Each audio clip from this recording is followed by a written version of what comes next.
लीजिए कि जो 3 बंदर अपने आप को शेर बताते हैं, इनके पास टाइम इतना है कि बाणेश्वर बाबा की चिट्ठी निकाल दो इस महिला की। इनके पास इतना टाइम है कि कुम्हार भाई के घर जाएंगे, भले उनके घर में चांदी का बर्तन होगा, लेकिन कुम्हार भाई के घर जाके मटका बताएंगे, ये उसको सोशल मीडिया पे डालेंगे। लेकिन एक आदिवासी व्यक्ति के साथ में कन्या होता है, हमारे लोग रात में डूब रहे थे, उसके घर में जाने की उन्होंने हिम्मत नहीं करी। तो अपने आप को बोलते मैं आदिवासी हूं, और हमारे लोग भी तो थपड़ा लग जाते हैं। मुझे सुनते हुए शर्म आ रही है। अभी मुझे दादा ने बताया कि दादा हम इतने ही लोग आए, तो मैं बता दूं धर्म की बात करते हैं ना, तो एक धर्म युद्ध महाभारत में हुआ था, और उस धर्म युद्ध में मात्र 5 पांडव थे और 100 कौरव थे, और उन 5 पांडवों ने वो धर्म युद्ध जीत लिया था। तो अगर आप कम भी हो तो ये मत सोचना कि हम युद्ध हार जाएंगे, ये आप 5 पांडव तो कम नहीं हो पाती हो। और आज इन 3 बंदरों को हम बताएंगे कि ये पांडव और ये शेर क्या कर सकते हैं। इनको बहुत घमंड है ना, नेता बन गए हैं। हम बार बार बोलते साथियों, नेता बनना, विधायक सांसद बनना कोई बड़ी चीज नहीं है। हमने ऐसे ऐसे सरपंच विधायक सांसदों को देखा है जो विधायक सांसद बनने के बाद उनको मौत चाह रहे थे, मौत भी नसीब नहीं होती, उन्होंने ऐसा बदनाम वाला काम किया था। तो कितना आगे आज तुम्हारे पास चांदनी रात चमक लो, जिस दिन अंधेरी रात आएगी जैसे गुमनामी में जाओगे तुम कि आदिवासी समाज का श्राप पड़ेगा तुमको। आज कितने घर उजाड़ दिए तुम लोगों ने। साथियों मैं बार बार कहता हूँ, मैं राजनीतिक हमेशा विरोध करता हूँ, लेकिन इसका मतलब बहुत से लोग सोचते हैं कि ये कांग्रेस सपोर्ट करता है। साथियों आज मैं आपको खड़े मंच से बोलना चाहता हूँ कि मैं ना कांग्रेस का सपोर्टर हूँ, ना मैं भाजपा का सपोर्टर, ना किसी पार्टी का सपोर्टर हूँ। मैं अपने समाज का नेता हूँ, मैं समाज की बात करता हूँ और उसके दंगे की चोट पर आगे बोलता रहूंगा मैं। वो चाहे बीजेपी का रमेश पटेल हो, तो कांग्रेस का रमेश पटेल हो, प्रेम सिंह पटेल हो, गजेंद्र पटेल हो, सुमेर सोलंकी हो, या गृह मंत्री बाला बच्चन पूर्व क्यों नहीं हो, उसके खिलाफ भी बोलूंगा। अगर मेरे जल जंगल जमीन की बात आएगी, अगर मेरे आदिवासियों के नुकसान देने वाली बात आएगी, साथियों में बार बार कह रहा था मैं कि आप जाग जाओ। अब इस साथियों सोशल मीडिया पे अभी चालू कर लिया, आपको हजारों लोग देख रहे होंगे। मैं बताना चाहता हूं आप लोगों को घर से निकलना पड़ेगा, आप लोगों को लड़ना पड़ेगा। अगर कभी नहीं लड़े तो आप लोग लड़ने लायक नहीं बचेगा। बार बार बोल रहे हैं, बहुत से लोग नर्मदा खेलते में घर से जब आंदोलन होता था, मैं नमन करता हूँ मेधा पाटकर दीदी को, जिन्होंने संघर्ष लड़ा। आज लोग जब वो आंदोलन करते थे, वो जब लड़ाई लड़ते थे तो हंसते थे, अरे ये तो झंडे नीले पीले झंडे लेके निकल जाते हैं, कोई कहीं डूबने वाला नहीं है, ये तो फालतू का आंदोलन कर रहे हैं, कोई किसी के डूबने वाला नहीं है। आज साथियों जब उनके घर में आधी रात को पानी आया, और जब बैलों को छोड़कर, बकरियों को वहीं छोड़कर, पैसे टके छोड़कर जब वो घर से आधी रात को बाहर निकला, तो उनको समझ में आया नहीं यार ये तो बहुत सही बात बोल रहे थे। पिकअप भर के फिर आंदोलन में आए थे। इसलिए हम बार बार बोल रहे कि तुम खतरे में हो, अरे तुम बन जाना विधायक सांसद। लेकिन आज के तुम खतरे में हो, उन्हें खतरे की घंटे तुम्हारे ऊपर मंडरा रही है। आज एकजुट हो जाओ। क्या तुम ये ऐसा पानी इतने आ गया है, क्या तुम पूरे डूब जाओगे तब तुम आओगे? हम बार बार बोलते ये पूरा जंगल तुम ग्रीन जोन के अंदर ये जंगल छोड़ने वाले लोकेश भाई ने बताया, लेकिन बहुत सारे सुना और इस कान सुना और इस कान से निकाल दिया। साथियों इस कान सुनने और इस कान में रहने लायक भी नहीं बचोगे जब मिलिट्री लग जाएगी।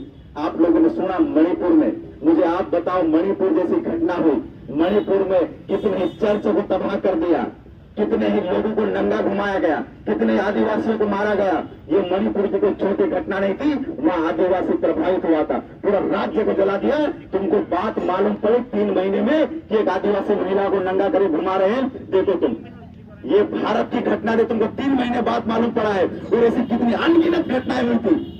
और तुमको मत लगता है बड़वानी तुमको कोई गोली मार देगा, तुम्हारे लिए कोई आवाज उठाने वालेगा, कोई पूछने वाला नहीं है, क्योंकि तुम लोगों ने गांड नेता चुन लिए हैं जिनको सिर्फ हाथ में बजा के यहां से निकल के जाना है, दुआ सलाम को दुआना है। ये चीज को तुमको ध्यान रखना पड़ेगा। और अगर आज भी नहीं जागे तो बहुत से लोग सोचते हैं कि आंदोलन आज खत्म हो गया है, ये आंदोलन कर्मचारी आते नहीं, आप इनके लिए आवाज उठा रहे हो, क्या मतलब है? ये कर्मचारी इनको पैसा नहीं, इस मंच से बोल रहा हूँ, कोई कर्मचारी आज तक 1 रुपया नहीं दिया, इस कार्यक्रम के लिए भी नहीं दिया है और आगामी समय पहले भी नहीं दिया है। हम सिर्फ लड़ते हैं, हमारे अपने बलबूते पर ले रहे। कल तक फोर गाड़ी को सुपर सिंह बड़ों में घूमता था, आज डिस्कवर मोटरसाइकिल में घूमता हूँ, इसलिए कि मेरा समाज आज नहीं तो जाग जाए। 200 किलोमीटर तक इसलिए जाता हूँ कि मेरा समाज कभी तो जागेगा। क्या जंगल जमीन छीन जाएगी तब जाइएगा? मुझे विश्वास है एक न एक दिन समाज जागेगा। आज हजारों कर्मचारी बड़वानी नौकरी करते हैं, यहाँ 12 से 15,000 स्टूडेंट आज बड़े कमरों में रूम में पड़े देख रहे होंगे। उनको लगता है ये बोल रहे हैं भैया अच्छा बोल रहे, भैया लड़ेंगे जीते, घंटा लड़ेंगे जीतेंगे। तुम घर में बैठकर लड़ाई झगड़ा नहीं किया जाता है, तुमको यहाँ पे आना पड़ेगा। बहुत से लोग लग रहा है आजकल नौकरियां को पूरा प्राइवेट सेक्टर कर दिया है। रोजगार की बात हो, स्वास्थ्य की बात हो, तुमको प्राइवेट अस्पताल में तुम्हारा इलाज 5 लाख का कर देंगे, लेकिन सरकारी अस्पताल को ठीक नहीं करेंगे। ये कंडीशन है। आज संविदा कर्मचारी पे आपको कांटीजनी में अधिव्यापन शिक्षक में रख लेंगे, लेकिन सरकारी नौकरी देखकर उसको सरकारी नौकरी नहीं देना चाहता है। ये स्थिति है आज। ये यहाँ पे पूरे क्षेत्र में साथियों, ये बता रहा हूँ, जिम्मेदारी से बोल रहा हूँ, बहुत जल्द यहाँ पर मिलिट्री लगने वाली है। तुम्हारे गाँव में, तुम्हारे क्षेत्र में मिलिट्री लगने वाली है। ये बात नोट करके देख लो।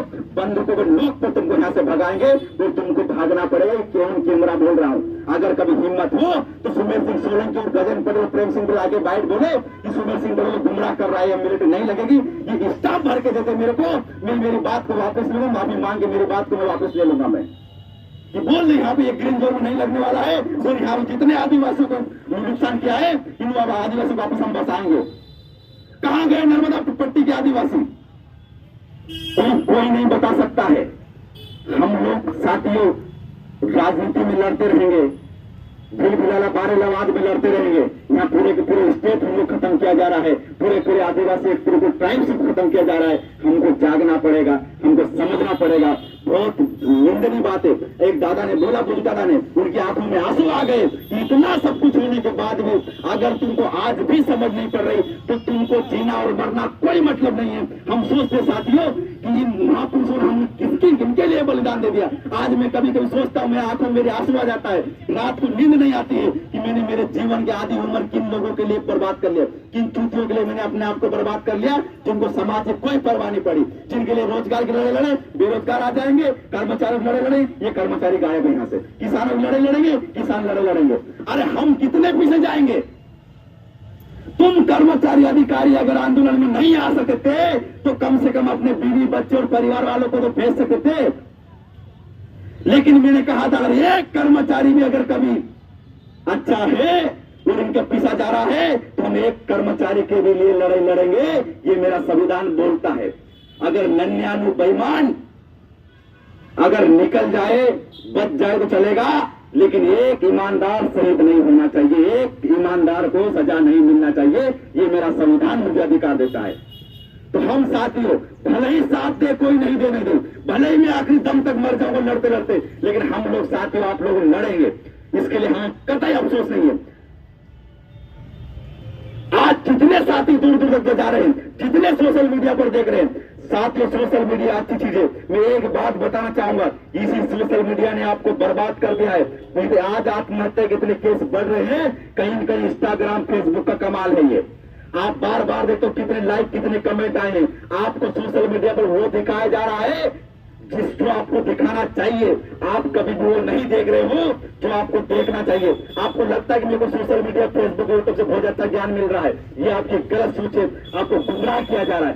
एक पेज अगर कभी गलत लाइक कर दे, तमाम पेज आपके पास ऐसे खुलेंगे, ऐसा एल्गोरिथम बना हुआ है। आप एक पेज बीजेपी का लाइक कर दिए, तमाम पोस्ट बीजेपी का चालू हो जाएगी। ये एल्गोरिथम बना हुआ है। आप ये सोचते नहीं यार ये तो बीजेपी का भयंकर चल रहा है, नहीं इसका भयंकर चल रहा है। वो भयंकर चल नहीं रहा है, वो आपको गुमराह किया जा रहा है। इसलिए आप जागो, जमीनी हकीकत को समझो और आप लड़ने के तैयार हो जाओ। हम ये नहीं बोल रहे आपको हथियार उठाना है, क्योंकि हम संवैधानिक लोग हैं, संविधान के लड़ना पड़ेगा। लेकिन साथियों हमें विचारों से भी मजबूत होना पड़ेगा। घर से कोई 30 मार का नहीं बन सकता है। सोशल मीडिया पर कोई इससे 30 मार का नहीं बन सकता है। सोशल मीडिया पर कोई अपना इसे जलवा के और डाल के कोई 30 मार का नहीं बन सकता है।